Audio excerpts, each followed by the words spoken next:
Gold trusted gold buyers మీరు తాకట్టు పెట్టిన బంగారాన్ని విడిపించి ఈ రోజు ఉన్న మార్కెట్ ధరకు కొనబడను. నమస్కారం, వెల్కమ్ టు ఐ డ్రీమ్. ధర్మ మార్గం విత్ విజిత కార్యక్రమానికి స్వాగతం. చాలా మంది దేవాలయం నిర్మించేటప్పుడు ఏవైతే పాటించారో శాస్త్ర ప్రకారంగా లేదో తెలియదు, కానీ దేవాలయం నిర్మించడం అయితే జరుగుతుంది, కానీ జరగాల్సిన పూజలు క్రమంగా జరగవు. ఒక రకంగా చెప్పాలంటే మనకు పడవబడిపోయిన ఇల్లు అంటారు కదండి, ఆ రకంగా అయిపోతాయి. ఏదో పొద్దున కాసేపు తీసామా, హారతి ఇచ్చామా, వెళ్ళిపోయామా అనే టైప్లో ఉంటుంటాయి. నిజంగా ఇటువంటి గుళ్ళకి వెళ్ళటం వల్ల ఫలితం ఉంటుందంటారా? అక్కడ శక్తులు ఉంటాయంటారా? వాళ్ళ యొక్క నమ్మకాలకు విశ్వాసాలకు అనుగుణంగా నిర్మించుకున్న కేంద్రకాలవి. ఆలయ మర్యాదకు ఎన్నో ధర్మాలు ఉన్నాయి, దేవాలయ ప్రతిష్ట వెనుకాల ఎన్నో మూలాలు ఉన్నాయి. వాటన్నిటికి అనుగుణంగానే అక్కడ ఉపచారములు, పూజలు, హోమ ధూమాదులు, ఉత్సవాలు, జాతరలు, తిరణాళ్ళు జరగాలి. కొంతమంది రాజకీయాలు అడ్డం పెట్టుకొని, కులమని, వర్గమని, ప్రాంతమని భేదాలు అడ్డం పెట్టుకొని కూడా చేస్తలేరు. కాకపోతే అటువంటి ప్రదేశంలో భగవంతుడు ఉంటాడు, కాకపోతే మన అనుగుణమునకు మన భావానికి తగ్గట్టుగా వాళ్ళు స్పందించలేకపోవచ్చు. కారణం ఎప్పటికప్పుడు అక్కడ తగిన ఉపచారములు జరగటం లేదు కాబట్టి. అందుకే ప్రసిద్ధ పుణ్యక్షేత్రాల్లో నియమావళిని క్షణకాలమంతయు కూడా వాళ్ళు విస్మరించకుండా ఉపచారములు చేస్తూ ఉంటారు. నియమం క్షణం కూడా వాళ్ళు తప్పనివ్వరు. భగవంతునికి నివేదన, ఉత్సవాలు సమయం ప్రకారం చాలా అద్భుతంగా చేస్తుంటారు. తిరుమల తిరుపతి దేవస్థానం ఉంది, ప్రసిద్ధ దేవాలయం. శ్రీశైలం ఉంది. అక్కడ ఏమైనా జరగనివ్వండి, భగవత్ కైంకర్యమునకు మాత్రం వాళ్ళు అపవిత్రం కానివ్వరు. శాస్త్రోక్తిగా ఆగమాది పద్ధతులను అనుసరించి చేస్తారు. అక్కడ మనకు కావాలనుకున్నటువంటి పవర్, నువ్వేమైనా చేయాలనుకుంటే అక్కడ మీకు ఎనర్జీ కనిపిస్తుంది. ఎంతోమంది రీసెర్చ్ చేశారు ఆ కాలంలో. స్టెథోస్కోప్ చెవిలో పెట్టుకొని ఆ శివలింగం మీద స్టెథోస్కోప్ పెట్టి చూశారు. హార్ట్ బీట్ లెవెల్స్ లాగానే వాళ్ళకు ధ్వని వినిపించింది శ్రీశైలంలో. ఇక్కడ మనకు మంత్రాలయ క్షేత్రం ఉంటుంది, రాఘవేంద్ర స్వామి బృందావనం. ఆ బృందావనంని కూడా టెస్ట్ చేశారు. బ్రహ్మంగారి యొక్క సమాధిని కూడా టెస్ట్ చేశారు. కంచి కామాక్షి దేవత, పరదేవత అమ్మవారి పాదాల దగ్గర రీసెర్చ్ చేశారు. ఎన్నో అద్భుతాలు ఉన్నాయి. అంటే సజీవ సాక్ష్యమైనటువంటి ధర్మాలు మనకు ఉన్నప్పటికీ కూడా మన వాళ్ళు ఎందుకు ఇట్లా తయారవుతున్నారని ఒక్కొక్కసారి మాకే సందేహం వస్తుంది. ఎన్నో అద్భుతాలు ఉన్నాయి మన దాంట్లో. అవునండి.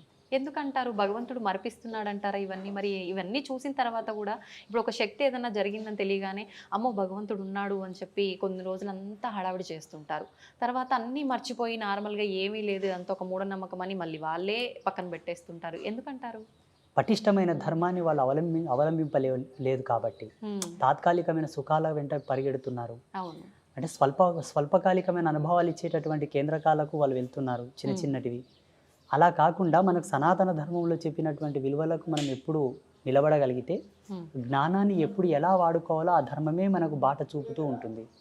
సాంప్రదాయకమైన ఆచారాలు కొన్ని ఉంటాయి, దేవాలయానికి సంబంధించిన ఆచారాలు కొన్ని ఉంటాయి. ఇవన్నీ పాటిస్తూ ఉంటే ఎప్పటికెప్పుడు మన జ్ఞానానికి అవి స్పృహణ తెప్పిస్తూ ఉంటాయి, సిగ్నల్ ఇస్తూ ఉంటాయి. మనకు ధర్మం కాస్త తప్పేటటువంటి సందర్భం వచ్చినప్పటికీ వెనకనే మనకు ధర్మం యొక్క బాధ్యతలు గుర్తుకు తెస్తూ ఉంటాయి. ఇందుకు మెయిన్ ప్రధానమైన కారణం ఏంటంటే మన పెద్దలు మనకిచ్చిన ఆచార మర్యాదలను మనం ఆచరించడం లేదు. అయితే ఇప్పుడు మన సనాతన ధర్మాన్ని మనం కాపాడుకోవాలంటే దాని గురించి ముందుగా మనం తెలుసుకోవాలి, దాన్ని ఆచరిస్తూ ఉండాలి. ఇవన్నీ ఆచరించాలి అని అంటే మనం సాంసారిక జీవితంలో ఉన్నప్పుడు ఇవన్నీ సాధ్యపడతాయి అంటారా? అసలు ప్రతిదీ కూడా సంసారికుల కోసమే పెట్టారు. సనాతన ధర్మంలో సన్యాసుల కోసం తక్కువ ఉన్నాయి. 1% మాలాంటి సర్వసంగ పరిత్యాగులకు ఉంటే ఆ 1% కూడా మా అనుష్ఠాన విధికి, ఉపాసన మార్గమునకు, మంత్ర మార్గానికి, తంత్ర మార్గానికి, యంత్ర మార్గానికి, వేదాంత సంవాదానికి సంబంధించినవైతే మిగిలిన వంతంతా కూడా రాజయోగ ధర్మంలో సంసారికుల కోసం ప్రవేశపెట్టినవే. ప్రతిదీ కూడా ఆలయం అంటేనే నిత్య సౌమంగళ్య వర్ధిని, అనగా సంసారికం.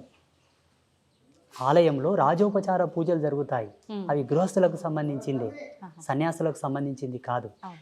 సన్యాసులకు సంబంధించినటువంటి మార్మికతను, ఆ శోధనను వాళ్ళు రహస్యంగా ఉంచుకున్నారు, గ్రాంధికంగా చేయలేకపోయారు. ఒక సన్యాసి సన్యసించాలంటే సన్యాసోపనిషత్తు ప్రకారంగా సన్యసించాలి. మిగిలిన ఉపనిషత్తులన్నీ కూడా మానవాళి కోసమే.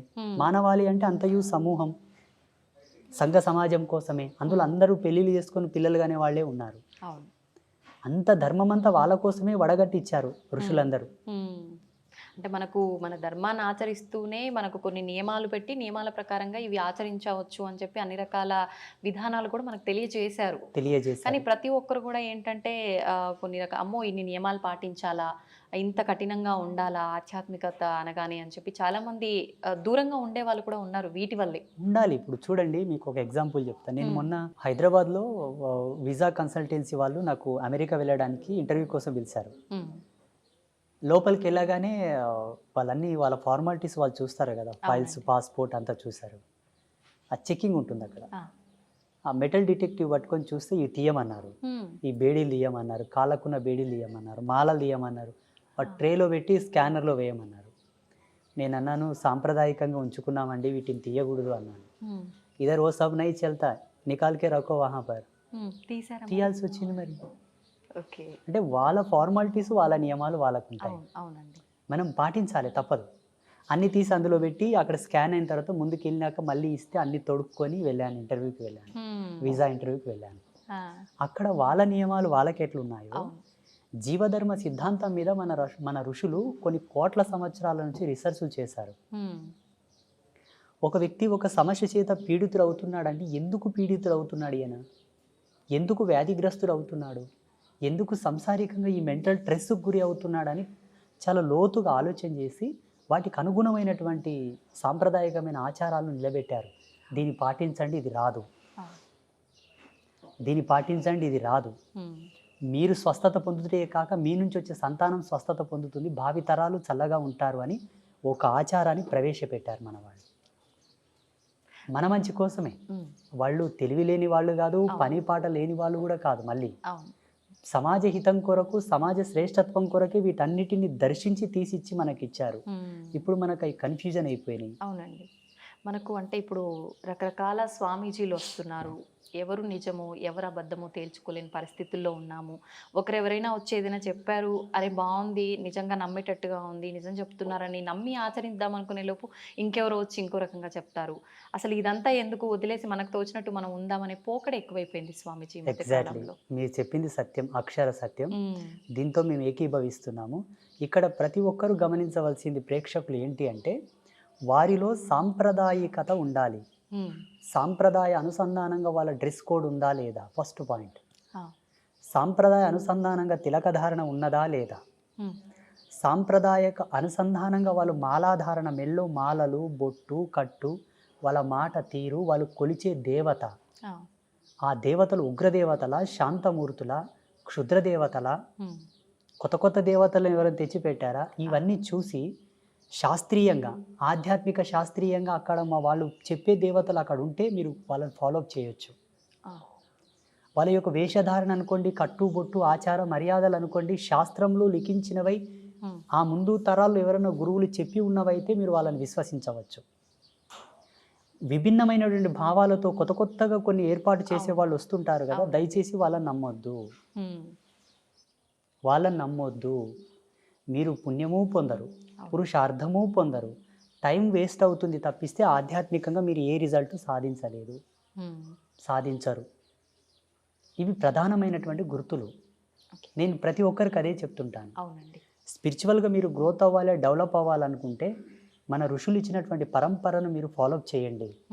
ఇప్పటి వరకు స్వామీజీలు, యోగులు ఇలాంటి వాళ్ళే అబద్ధంగా మన ముందుకు వస్తున్నారు అనుకునే స్థితి నుంచి అఘోరీలు కూడా వీళ్ళు నిజమా కాదా అనే స్థితికి కూడా వచ్చేసామండి. ఇప్పుడు గత కొద్ది రోజులుగా, కొన్ని నెలలుగా ఒక లేడీ అఘోరీ మనందరి ముందు కూడా అఘోరీని అని చెప్పి తిరగటం అయితే చూసాం.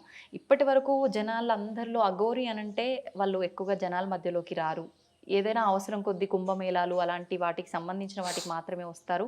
వాళ్ళు మళ్ళీ ఎలా వచ్చారు, ఎలా వెళ్ళారో కూడా తెలియదు, అదృశ్యమైపోతారు, మనకు కనిపించరు, ఇలా వింటుంటాం. అది ఎంతవరకు వాస్తవమో తెలియదు.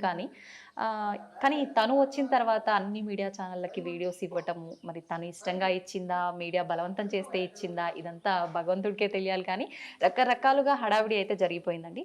నిజంగా మీ ఉద్దేశం ప్రకారంగా ఒక అఘోరీ అంటే ఎలా ఉండాలి, తను నిజంగా కరెక్టే అంటారా? వారి అభిమతం ప్రకారంగా వారు కరెక్ట్ అనుకోవచ్చు. ఎవరి యొక్క సాంప్రదాయ స్వేచ్ఛను, ఎవరి అభిమతాన్ని కాదనే హక్కు ఎవరికి లేదు. ప్రతి ఒక్కరి క్రియా స్వేచ్ఛ ఉన్నది, భావ స్వేచ్ఛ ఉన్నది, వ్యవహార స్వేచ్ఛ ఉన్నది. రాజ్యాంగం మనకిచ్చిన హక్కు. ఎవరికి ఇష్టమైన పద్ధతులు వాళ్ళు ఉండవచ్చును. ఉన్నప్పటికీ కూడా సమాజంలో అల్లర్లు సృష్టించినదై ఉండకూడదు. ఇది వాస్తవం. నీకును ఇబ్బంది కలగకూడదు, నీ పొరుగు వారికి ఇబ్బంది కలగకూడదు. అవును. అట్టి అలవాటు, ఉమ్, అట్టి సాంప్రదాయం. నీకు నచ్చిందని పొరుగు వారికి ఇబ్బంది కలిగించేది మనకు అవసరం లేదని కూడా రాజ్యాంగం చెప్పింది మనకు. సమ్ ఆర్టికల్స్ ఉన్నాయి. అవును. ఆమె చేస్తున్నది ప్రస్తుతం సమాజంలో అన్ని అల్లరులే. అవును. అది సనాతన ధర్మానికే విఘాతం. మాలాంటి సాధువులను రేపు భావి తరాల వాళ్ళు ప్రశ్నించేటటువంటి సందర్భం. కరెక్ట్ అండి. అఘోర సాంప్రదాయానికి కొన్ని చిన్న టిప్స్ ఉంటాయి, నేను చెప్తాను.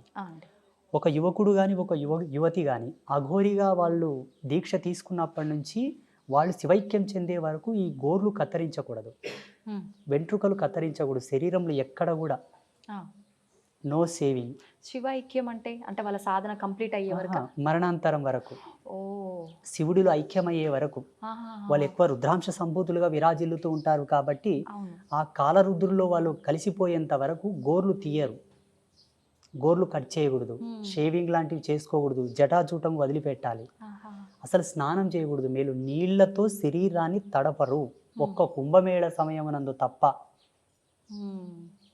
స్నానాదులు వాళ్ళకు లేవు. వాళ్ళు కేవలం భస్మ స్నానమే చేయాలి, అది కూడా అర్ధరాత్రి 12 నుంచి 1 మధ్యలోనే. అర్ధరాత్రి 12 నుంచి 1 మధ్యలో భస్మ స్నానం చేయాలి. సూర్యోదయ సమయం నందు భస్మం పులుముకోకూడదు వాళ్ళు, అది కూడా శవభస్మము మాత్రమే. సంసారికుల కళ్ళలో పడకుండా శవభస్మాన్ని తీసుకోవాలి, దానికి పవర్ ఎక్కువ ఉంటుంది. ఇట్లా పాపిష్టి కళ్ళతో 10 మంది చూస్తున్నాగా శవభస్మం తాకరు వాళ్ళు. పవిత్రమైన పుణ్యక్షేత్రాల్లో ఈ నియమాలు లేవు. ఇక్కడ గ్రామీణ ప్రాంతాలు ఎక్కడైనా శవభస్మాన్ని తీసుకోవాల్సి వస్తే ఎవరు చూడనప్పుడు ఏకాంతంగా వెళ్ళి దొంగల్లాగా తీసుకోవాలి భస్మం. దానికి పట్టు ఎక్కువ ఉంటుంది, పవర్ ఎక్కువ ఉంటుంది. ఒకవేళ అలా చూసేలా తీసుకుంటే దానికి పతి పోతుంది, దాని పవర్, దాని విలువలు కోల్పోతుంది. ఇవి వాటి యొక్క మర్యాదలు. ఇంకొకటి, మహిళలు అఘోరిగా మారాలనుకుంటే ప్రథమమైనటువంటి నియమం, వాళ్లకు పీరియడ్స్ రాకుండా ఉంటేనే వాళ్ళు అఘోరిగా పట్టాభిషిక్తులు అవుతారు. మాసిక ధర్మం ఉన్న తర్వాత అఘోరిగా వాళ్ళని స్వీకరించరు, వాళ్ళకి ఆ దీక్షనివ్వరు. ఇది ఋతుచక్ర ధర్మాన్ని కాలచక్ర ధర్మానికి విఘాతం కలిగించేది, విరోధ భావంతో సూచించేది కాబట్టి మహిళలకు అఘోరి దీక్ష ఇవ్వరు. ఇంకొకటి, ప్రస్తుతం సమాజంలో ఆమె చేస్తున్నటువంటి క్రియాకలాపాలు అనుకోండి, చేష్టలు అనుకోండి, ఇవి కొంతవరకు మాకు ఎందుకో ఇబ్బంది కలిగించేవిగా పరిణమిల్లుతున్నాయి సమాజంలో. మాలాంటి స్వామీజీలకు అందరికీ, మీలాంటి వాళ్ళందరూ మాలాంటి వాళ్ళని ప్రశ్నిస్తున్నారు. ఇప్పుడు ఏమయ్యా, ఇదేనా మీ హిందూయిజం? ఇదేనా మీ సనాతన ధర్మం? చూడండి, ఇంతటి అల్లరి చేష్టలతో కూడి ఉన్నదా మీ ధర్మం అంటున్నారు. అందుకే సమాజంలో చట్టం ఎలా ఉందో సర్వమానవాళికి అందరికి కూడా ఏదన్నా ఒకటి అసాంఘిక కార్యకలాపం గనక సమాజంలో ఎవరన్నా చేస్తే వెంటనే పోలీసులు వచ్చి యాక్షన్ తీసుకుంటారు. ఎవడన్నా తాగి అల్లరి చేసినా, ఎవరినన్నా కొట్టినా, ఏదన్నా జరిగిన వెంటనే పోలీసులు అక్కడికి వచ్చి దాన్ని క్రమబద్ధీకరిస్తారు. ఆధ్యాత్మికతకు ఫ్రీడమ్ ఎక్కువ ఉంది సమాజంలో, స్వతంత్రత ఉన్నది వాళ్ళకి. పోనీ స్వతంత్రం అందరికీ ఉందంటే మాలాంటి వాళ్ళకి లేదు. మళ్ళా మేము ఎక్కడైనా ఒక స్టేజ్ ప్రోగ్రామ్ చేసి జ్ఞాన విజ్ఞాన సభలు ఏర్పాటు చేసి జనాలను పరివర్తన వైపు తీసుకొస్తుంటే మాకు ఆంక్షలు పెడతారు, మీరు ఇక్కడికి రాకూడదు, ఇక్కడ మీటింగ్ పెట్టకూడదు, ఇక్కడ ప్రవచనాలు పెట్టకూడదని. అటువంటి వాళ్ళని అడ్డుకోరు. అంటే కారణం ఏంటంటే ప్రతిదానికి ఒక చట్టం ఉన్నట్టు స్పిరిచువాలిటీ కూడా ఒక చట్టం తీసుకురావాలి. దానికి ఒక ధర్మాసనం ఏర్పాటు చేయాలి. భారతదేశం మొత్తం ఒక ధర్మాసనం ఏర్పాటు చేసి ఒక పెద్ద మనిషిని పెట్టాలి, ఎవరన్నా ఒకరిని. ఇటువంటి చిల్లర చేష్టలు ఎక్కడ జరిగినా వారి కేంద్రకంగా యాక్షన్ తీసుకునేటటువంటి రూల్ గవర్నమెంట్ తీసుకురావాలి. మరొక మంచి ఎపిసోడ్లో ఇంకా కొన్ని విషయాలు మీతో మాట్లాడాలని ఆశిస్తున్నాను. ధన్యవాదాలండి. ఐ డ్రీమ్ మీడియా ప్రేక్షకులకు అందరికీ ఒక సన్యాసిగా, ఒక బ్రహ్మచారిగా మా యొక్క ఆశీస్సులు. మాట్లాడుకున్నాం కదా, శివుణ్ణి అంటే మిగతా అందరి దేవుళ్ళను కూడా మన ఆధారం కోసమే అయి ఉండొచ్చు, ఇంకే రకంగా అయినా అయి ఉండొచ్చు. రూపం లేకపోయినా ఒక అమ్మవారంటే ఈ రూపం, శివుడు అంటే ఈ రూపం, అట్లా అందరి దేవతలకు అన్ని రూపాలుగా ఒకటి మన మైండ్లో ఉండిపోయింది. కానీ శివుడిని మాత్రమే ప్రత్యేకించి లింగ రూపంలోనే మనం ఎక్కువగా పూజిస్తూ ఉంటాము. అందులో కూడా మళ్ళీ రకరకాల లింగాలు, ముఖ్యంగా పార్థివ లింగానికి చాలా ప్రత్యేకత ఉంది అని చెప్తూ ఉంటారు. ఏంటి ఆ ప్రత్యేకత? పార్థివ లింగాన్ని మనం ఆరాధించడం వల్ల ఎటువంటి ఉపయోగాలు ఉంటాయి? ఇవన్నీ వైజ్ఞానికమైన మూలాలతో, ఇవన్నీ సైంటిఫిక్ ఇన్స్ట్రుమెంట్స్తో కూడి ఉన్నటువంటి సెట్టింగ్స్. ఇవాళ ఈ ప్యాటర్న్ అంతా కూడా అవన్నీ కూడా ఒక్కొక్క రకమైనటువంటి సందర్భానికి, ఒక్కొక్క రకమైనటువంటి ధర్మానికి, స్థితికి, అవస్థకు సంబంధించినటువంటి పూజనీయతలు. ఒక్కొక్క లింగాన్ని ప్రొవైడ్ చేసి మీరు ఈ పాదరస లింగానికి పూజ చేయండి అన్నప్పుడు ఆయన స్థితి ఎలా ఉన్నది, అప్పుల్లో ఉన్నాడా, రోగగ్రస్తుడై ఉన్నాడా, శాపంలో ఉన్నాడా, కర్మలో ఉన్నాడా, పాపంలో ఉన్నాడా, ఈ విధమైన లింగానికి నువ్వు పూజ చేసి ఆ లింగోదక అభిషేక జలమును ప్రోక్షణ చేసుకుంటే పాప ప్రక్షాళన జరుగునని అనేక లింగాలను ఋషులు దర్శించి ఇచ్చారు. లింగం ఒక కన్ను, ముక్కు, చెవి, చేతులు, అవయవాలు లేకుండా నిరాకార స్థితిలో ఎందుకు ఉంటుందంటే అమ్మ, ఈ బ్రహ్మాండం అంతా కూడా అదే స్థితి కాబట్టి, చివరికి ఈ బ్రహ్మాండం అంతా అదే స్థితిలో లయం అవుతుంది, నిరాకారంగానే మారబోతుంది కాబట్టి సత్యాన్ని చూపించేటటువంటి కోణం అది ఆ శివలింగ ఆకృతి. అందుకే మనకు చెప్తుంటారు కదా, సత్యం శివం సుందరం అని. అవునండి. చివరికి సర్వం అదే ఆకారం లేని స్థితిలోకి వెళ్ళిపోతుంది, నిరాకార స్థితిలోనే ఉండిపోతుంది. ఇవన్నీ మధ్యలో పోయేవి కాబట్టి సత్యాన్ని తెలుసుకొని పూజించు అనడానికి ఆ శివలింగ ఆకారం. అద్భుతం. జన్మ ఎత్తిన తర్వాత ఒక్కసారికి శివునికి నమస్కృతాంజలి చేస్తే ఆ జన్మ పరిపూర్ణమైనట్లే. చాలా ముక్తిదాయకం శివలింగ ఆరాధన, శివలింగ పూజ, శివుని యొక్క ఆరాధనలు. విశేషించి ఈ కార్తీక మాసంలో ప్రతి మహిళ సంధ్యా సమయమునందు, ప్రదోష కాలమునందు శివలింగము ముందు చక్కటి దీపాన్ని గనక వెలిగించి నమస్కారం చేసుకుంటే ఆమె ఇల్లు, ఆమె సంసారం పండుతుంది, చల్లగా ఉంటారు. చాలా విశేషమైన ఫలితాలు ఉంటాయి. స్వామీజీ, శివుణ్ణి పూజించే వాళ్ళలో చాలా మందిలో ఒక సందేహం ఉంటుంది, అది నాకు కూడా ఉంది. శివుణ్ణి ఆరాధించే వాళ్ళకి ఆయన అనుకున్నవన్నీ తీరుస్తాడు, కానీ ఎక్కువగా పరీక్షలు పెడుతూ ఉంటాడు, చాలా కఠినమైన ఇబ్బందులకు గురి చేస్తుంటాడు, ఆ తర్వాతే ఆయన ఏదైనా మనకి ఇవ్వదలిస్తే ఇస్తాడు అని చెప్పి అనుకుంటూ ఉంటాం. ఇది నిజమే అంటారా? శివుడు, విష్ణు, బ్రహ్మ, అమ్మ ఇక్కడ ఎవరు కాదు, దేవతలు కాదు ఈ కాన్సెప్ట్. జన్మ కష్టపడుతుందంటే దానికి ఒక విలువ ఉంటుంది. కారణం, మనకు విలువైనది ఏదైనా దక్కాలంటే అది దక్కే కోణంలో ఇబ్బందులతో అది దక్కింది అంటే దాని విలువ మనకు తెలవాలనే మనకు ఇబ్బందులు వస్తూ ఉంటాయి. దాని విలువ, దాన్ని అనుభవించడానికి మనకు ఒక అనుభవం కావాలి, దాన్ని ఆస్వాదించడానికి ఒక అనుభవం, ఒక గుణపాఠం కావాలి. అప్పుడే దాన్ని పరిపూర్ణంగా అనుభవించగలము. కాబట్టి కొన్ని ఇబ్బందులతో, ఒడిదుడుగులతో, కష్టాలతో, నష్టాలతో అది మనకు దొరుకుతుంది. ఇది మన జన్మను పరిపూర్ణతను చేయడానికే దేవుడు పెడతాడు. దేవుడు మనల్ని కష్టపెట్టాడు. ఒక అందమైన శిల్పం కనుబొమ్మలతో, కనురెప్పలతో సరళీకృతంగా తయారు కావాలంటే సమయం ఎక్కువనే పడుతుంది. అవునండి. నెమ్మదిగా చెక్కాల్సి ఉంటుంది. ఏదో 2 దెబ్బలు కొట్టి పాడేసామంటే తొందరగానే తయారవుతుంది. జీవితం కూడా అదే పారదర్శక సూత్రం పైన ఆధారపడి ఉన్నది. ఇక్కడ దేవుడు మనల్ని కష్టపెట్టాడు. మన విద్వత్తును, మన విఘ్నతను, మన యొక్క గొప్పతనాన్ని సమాజం నిలబెట్టుటకే మనకు ఆ సమయభావం. కొన్ని ఇబ్బందులు అయినా దాని కష్టమని ఎందుకు అనుకుంటారు చెప్పండి? భగవంతుడు పెట్టేదాన్ని భక్తిగా తీసుకోవాలి, కష్టంగా తీసుకోవద్దు. ధర్మశాస్త్రాల్లో ఒక మాట ఉన్నది, తల్లిదండ్రులు పెట్టేవి, తోబుట్టువైన చెల్లెలు పెట్టేవి, భగవంతుడు పెట్టేవి, గురువు పెట్టేవి పరీక్షలే అయినప్పటికీ అవి పరమార్థంగా స్వీకరించాలట, వాళ్ళు ముక్తిని పొందుతారు. మళ్ళీ అక్కకు, అన్నకు, తమ్ముడికి నియమం లేదు చూడండి, చెల్లి. అదేంటో కానీ చెల్లి, తల్లి, తండ్రి, గురువు, దైవం, వీళ్ళు పెట్టేవి పరీక్షలు కాదు. ఒకవేళ పరీక్షలే అయినప్పటికీ అవి పరమార్థములని స్వీకరించువాడు ముక్తిని పొందగలడు, ఈజీగా పొందుతాడు. జపతపాదులు చేయకుండా, యజ్ఞయాగాదులు చేయకుండానే ముక్తిని పొందుతాడు. స్వీకరించగలగాలి, భావించగలగాలి, భారం అనుకోకూడదట. మనం ఎన్ని మాట్లాడుకున్నా అది కొంచెం కష్టమే మానవులకి. ఏదైనా చిన్న కష్టం వచ్చిందనగానే భగవంతుని కూడా తిట్టేయడము, అసలు ఆ విచక్షణ అనేది కోల్పోతాం కాసేపట్లో. నిజంగా మనకు అదంతా ఒక లేవల్గా వెళ్ళాలి, సమన్వయంగా ఉండాలి, బ్యాలెన్స్డ్గా ఉండాలి లైఫ్ అని అంటే ఎలాంటి నియమాలు పాటించవచ్చు? ఆహార దోషం అనేది ఇక్కడ సమాజంలో ఎక్కువ అనర్థాలకు కారణం అవుతుంది. అందుకే ఆరంభం నుంచి, వేదారంభ కాలం నుంచి కూడా శాకాహార భోక్తవ్యం చేయండి. శాకాహార భోక్తవ్యం చేత జన్మ పరిపూర్ణమైనటువంటి ఆలోచనలను సృజించుకోగలదు, తీసుకోగలదు, తనను తాను నియంత్రించుకునే కంట్రోలర్గా మారగలడు. ఆలోచన విధంగా, వ్యవహారికంగా తనను తాను ఇంద్రియ నిగ్రహం వైపు మరలించుకోగలడు. అందుకే శాకాహార భోక్తవ్యం చేయండి. మనకు ధర్మశాస్త్రాల్లో క్లియర్గా చెప్పి ఉన్నారు ఋషులు, ఆహారం, విహారం, విచారం, నిద్ర, ఆహారం, బ్రహ్మచర్యం, ఈ మూడింటిని ఎవరైతే పాటిస్తారో వాళ్ళు నడిచే దేవుడు. ధ్యానం వల్ల కూడా సాధ్యపడుతుందా గురించి? ఆధ్యాత్మికత 3 కోణాల్లో ఉంది. భక్తి మార్గంతో కొందరు, ధ్యాన మార్గంతో కొందరు, జ్ఞాన మార్గంతో కొందరు, యోగ మార్గంతో కొందరు, త్యాగ మార్గంతో కొందరు. త్యాగం అన్నీ, అక్కడ భక్తి లేదు, పూజ లేదు, యోగ లేదు, ఏమీ లేదు. అవధూత తత్వంలో ఉండడం వల్ల కూడా ముక్తిని ఆస్వాదించవచ్చు, మోక్షాన్ని పొందవచ్చు. ఈ 5 మనకు ప్రధానం. భక్తి మార్గంలో ఈ చాప్టర్ అంత వస్తుంది. కార్తీక దీపాలు, సోమవార వ్రతం, మంగళవార వ్రతం, బొట్లు పెట్టడం, మడి కట్టుకోవడం, నైవేద్యాలు అర్పించడం, పుష్పయాగం, హోమ ధూమాలు, ఇది భక్తి మార్గం.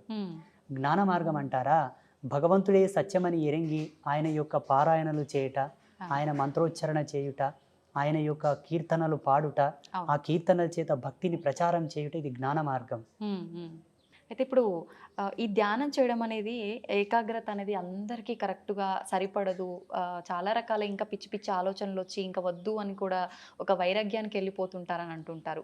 నిజంగా అందరికీ సాధ్యపడాలంటే ధ్యానంలో కూడా ఏమైనా చిన్న మెలకులు ఏమైనా ఉన్నాయంటారా? ధ్యానం చేయుట అందరికీ సమంజసమే, కానీ ఆ ధ్యానం నువ్వు చేస్తున్న పద్ధతి తెలియవలే ఫస్ట్. ఈ మధ్యలో చేస్తున్నటువంటి ధ్యాన కేంద్రాలు అనుకోండి, మెడిటేషన్స్ అనుకోండి, యోగా సెంటర్లు అనుకోండి, అవన్నీ కూడా సమ్ క్లాసెస్, టీచింగ్ ప్రాసెసెస్ తప్ప పరిపూర్ణమైనటువంటి విద్వత్తును అవి తీసుకురావు, ఎరుకలోకి అవి తీసుకురావు, అది పరిపూర్ణత చెందించవు. మేము ఒక ధ్యాన మార్గంలో, ఒక యోగ మార్గంలో ఉన్నవాళ్ళం కాబట్టి టీవీలలో, వీడియోలలో చూస్తూ ఉంటాము. అందరిని ఒక చోట కూర్చోబెట్టి ముక్కు మూసుకోమంటారు, ఏదో చేయమంటుంటారు, కానీ అనుభవానికి తక్కినది అది లేదు. వాళ్ళ ఇష్టానుసారంగా వాళ్ళు చేస్తున్నారు. అది వారి అనుభవం ప్రకారం నలుగురికి చెప్తున్నారేమో. అక్కడ సత్యం అనేది లేదు అని నేను అనుకుంటున్నా. నాకైతే అర్థమైంది అది. మళ్ళీ వాళ్ళకి ఎలా అర్థమైందో నాకు తెలియదు. ఋషి పరంపరానుగతంగా అయితే అక్కడ జరగటం లేదు. చూడమ్మ, ఒకటే మాట, యథాతథముగా వాస్తవికతను గనక పాటించిన వాడు లాభాలు పొందుట తథ్యము. అవాస్తవాన్ని, అభూత కల్పనలు గనక నువ్వు పాటించినావు అనుకో, పిచ్చోస్త తప్ప లాభం రాదు. అవునండి, ఇది సత్యం. ఇది అందరూ గ్రహించగలగాలి, ప్రేక్షకులు కూడా. అంత మాత్రానికి ఏదైనా లాభం ఉన్నా అవాస్తవానికి అది లైఫ్ లాంగ్ అనేది ఉంటుంది అని చెప్పలేం. ఏదో ఒక రోజు అది బయట పడిపోతుంది, దానికి తగ్గ ప్రతిఫలం వాళ్ళు అనుభవించాల్సి వస్తుంది. ఇప్పుడు కార్తీక మాస శుభ సందర్భాన మీరు ఇక్కడికి వీచ్ చేశారు కాబట్టి, కార్తీక మాసంలో దుర్గావ్రతం ఒకటి ఉన్నది. చాలా మంది కార్తీక మాసం అంటే శివకేశవులకు అన్వయం చేసి ఉభయ తెలుగు రాష్ట్రాల్లో దీపాలు పెట్టడం, పూజలు చేయడం ఉన్నది. అవునండి. శివకేశవుల యొక్క ధర్మపత్నులు కూడా ఒక వ్రతం చేశారు కార్తీక మాసంలో. ఎవరి వ్రతం చేశారు? మీరేమో కృష్ణుడు దేవుడు, రాముడు దేవుడు అంటున్నారు. వాస్తవంగా రాముడు, కృష్ణుడు ఇద్దరు కూడా దేవతలే, దేవుళ్ళే. ఋషులే వాళ్ళకు యజ్ఞ పట్టం ఇచ్చారు, యోగదత్తం చేశారు. నేను కూడా చెప్తాను. శ్రీకృష్ణ పరమాత్మ యొక్క ధర్మపత్ని సాక్షాత్తు లక్ష్మీ అంశ సంభూతురాలైన రుక్మిణీదేవి కూడా కొందరు వ్రతాలు చేసింది. ఎవరి వ్రతం చేసింది? తన పతియే దైవము కదా, మళ్ళీ ఎందుకు వ్రతం చేయాలి రుక్మిణీదేవి? చెప్పండి. పార్వతీదేవి కూడా వ్రతం చేసింది, కాత్యాయని దేవి వ్రతం చేసింది, శ్రీమన్ మహాలక్ష్మి వ్రతాలు చేసింది. ఎవరి వ్రతం చేశారు? వాళ్ళ పతులే దైవములు కదా. ఇంద్రుడి యొక్క భార్య కూడా వ్రతం చేసిన శచీదేవి. అష్టదీపాలకుల యొక్క ధర్మపత్నులు కూడా వ్రతాలు చేశారు. దేవ ప్రాజాపత్య ధర్మములందరూ, ఆ ధర్మపత్నులందరూ కూడా వ్రతాలు చేశారు. ఋషిపత్నులు కూడా వ్రతాలు చేశారు. వ్రతం ఎవరికి చేయబడుతుంది? నోములు ఎవరికి చేస్తారు? భగవంతుడికే చేస్తారు, పురుష దేవతలకు లేవు. అంటే అందరినీ సృష్టించింది ఆదిపరాశక్తి లలిత అమ్మవారు కాబట్టి ఆమెకు సంబంధించిన వ్రతం ఏదైనా ఉందా? ఎగ్జాక్ట్లీ.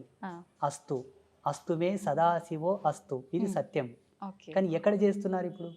చేయట్లే. సత్యాన్ని కనుమరుగు చేశారు కావాలని. అందుకే జనాలకు ఆధ్యాత్మికత రుచించటం లేదు. మీరు అన్నట్టుగా కన్ఫ్యూజన్లోకి వచ్చేసి వైరాగ్యం వచ్చి దేవుళ్ళొద్దు, ఈ ఫోటోలొద్దు, తీసేయని రాని పక్క కానీ గమ్మున కూర్చుంటున్నారు. పోనీ తీసేసినంత మాత్రాన వాళ్ళు ఏమన్నా ముక్తిని పొందేదరా? అంత్రపిశాసులై తిరుగుతారు సచ్చినాక. గాలిలో దయ్యాలలాగా తిరుగుతారు.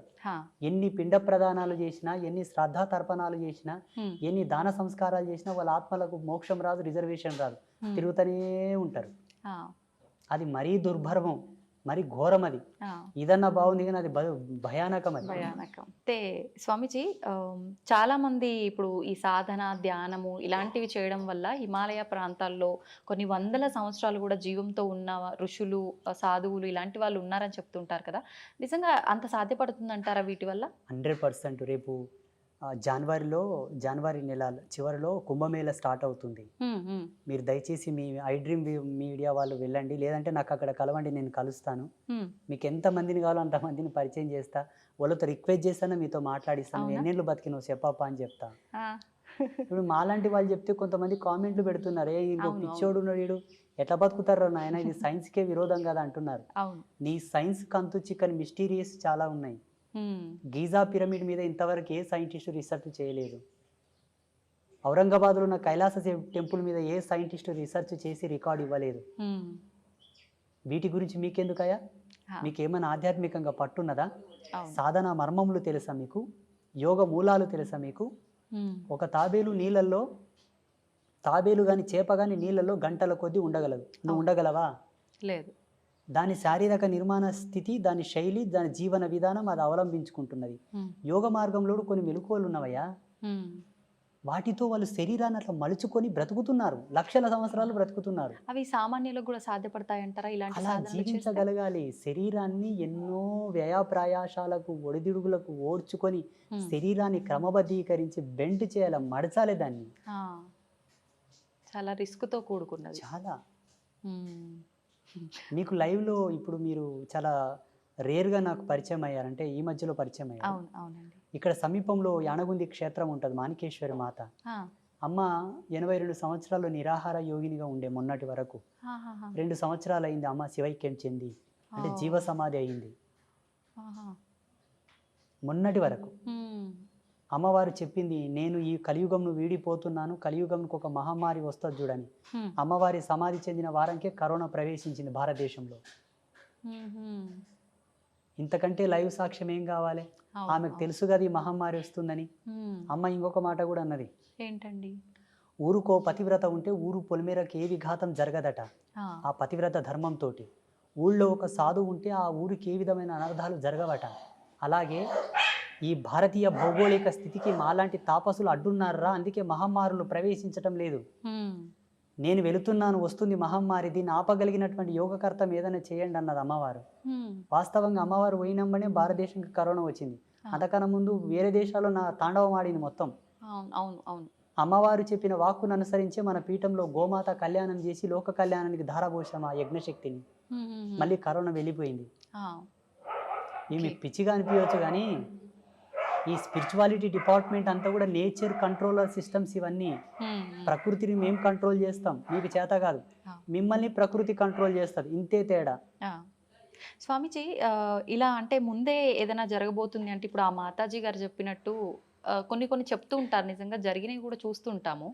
మళ్ళీ అలాంటిది ఒక బ్యాక్టీరియా రాబోతుంది అని కొంతమంది చెప్తున్నారు. లేదు అంటే రకరకాల ప్రళయాలు రాబోతున్నాయి అని చెప్పి మొన్న రీసెంట్గా అక్కడ జల ప్రళయాలు జరిగాయి కదా, అలాంటివి కేరళ సైడ్, అలాంటివి మళ్ళీ మన దగ్గర కూడా వచ్చే అవకాశాలు ఉన్నాయని చెప్పి, చాలా ప్రాణ నష్టం కూడా జరుగుతుందని చెప్పి కొంతమంది చెప్పారు ఆ మధ్యకాలంలో. మళ్ళీ అలాంటివి ఏమైనా రాబోతున్నాయంటారా? ఈ భారతదేశం చాలా గొప్పది, మనమందరం గర్వపడాలి. ప్రపంచమంతా అతలాకుతలమైపోయిన భారతదేశానికి ఏమీ జరగదు. కాలధర్మ సిద్ధాంతంలో మనము కొంత ఏగవలసి ఉంటే ఏమో అట్లా వచ్చిపోతాయి తప్పిస్తే మనకు ఏ భయము లేదు. ఎందుకంటే మన దేవాలయ వ్యవస్థ అంత గట్టిది. చూడండి, భవిష్యత్తులో ఒక 10-15 సంవత్సరాల్లో జరగబోతుంది ఇది. ఏంటంటే ప్రపంచమంతా స్వేచ్ఛావాయువులు పీల్చుకోవడానికి భారతదేశానికి వలస రాక తప్పదు. బుక్కెడు గాలి పీల్చుకొని వస్తాం, ఇండియాకు పోయాను వస్తారు చూడండి. ఆల్రెడీ స్టార్ట్ అయిపోయింది. ఈ భారతదేశం చాలా గొప్పది, అందులో మన హిందూయిజం చాలా గొప్పది. ఈ ధర్మాన్ని ఎందుకు కాపాడమంటున్నామంటే భావి తరాలకు మీరు కోట్లు గడించి ఇవ్వక్కర్లా, ధర్మాన్ని ఇవ్వండి చాలు. అంతే. ఎలా ఇవ్వాలి ధర్మాన్ని? నీ పిల్లలకు చెప్పాలి, ఒరే నువ్వు పుట్టుకతోనే ధర్మం నీ పక్కన పుట్టిందిరా. కారణం నువ్వు పుట్టుకతోనే పురుడు చేసినాం. పురుడు ఎక్కడి నుంచి వచ్చింది? సనాతన ధర్మం నుంచి వచ్చింది. నీకు నామకరణం చేసినాం, నీ పుట్టుకతోనే ధర్మం నీ తోబుట్టు అయిందిరా. ధర్మం నీ చెల్లెలు లాంటిది, అక్క లాంటిది, అన్న లాంటిది, తమ్ముడు లాంటిది. వాళ్ళకి ఏమైనా జరుగుతూ ఉంటే చూస్తూ ఊరుకుంటావా మూర్ఖుడా? ధర్మ విఘాతం ఎక్కడ జరిగినా నువ్వు పోరాడాలని అని చెప్పి పిల్లలకు మనం మోటివేట్ చేయాలి. మళ్ళీ అంతే కదమ్మా, పుట్టినప్పటి నుంచి మనకు ధర్మంతోనే కదా అన్ని నేర్పు. అక్షరాభ్యాసము, ఉపనయనము, యజ్ఞోపవీతము, ఇవన్నీ మనకు ధర్మంలోని భాగాలే కదమ్మా. సంస్కృతి ఇచ్చింది మనకు, టెక్నాలజీ ఇవ్వలే. టెక్నాలజీ మనం ఇచ్చిందా? లేదండి. మనం నిత్యం అనుభవించే వాటిల్లో ఇప్పుడు మీరు చెప్పినట్టుగా పుట్టుక నుంచి చావు వరకు ప్రతిదీ ధర్మంతో, సైన్స్‌తో కూడి ఉంది. ప్లస్ మధ్య మధ్యలో మనకు పండగలు ఇలాంటి వాటి ద్వారా కూడా ఇంకా మన ధర్మం యొక్క గొప్పతనాన్ని కూడా చాలా, తెలియజేస్తూనే అందులో ఉంటారు ఎప్పటికప్పుడు. క్రమశిక్షణ, అవును. నిబద్ధత, హ్మ్. మహిళ యొక్క గౌరవ సూచకం, కుటుంబంలో ఒక మంచి సంఘీభావం, సమతుల్యత, ఐక్యమత్యం, హ్మ్.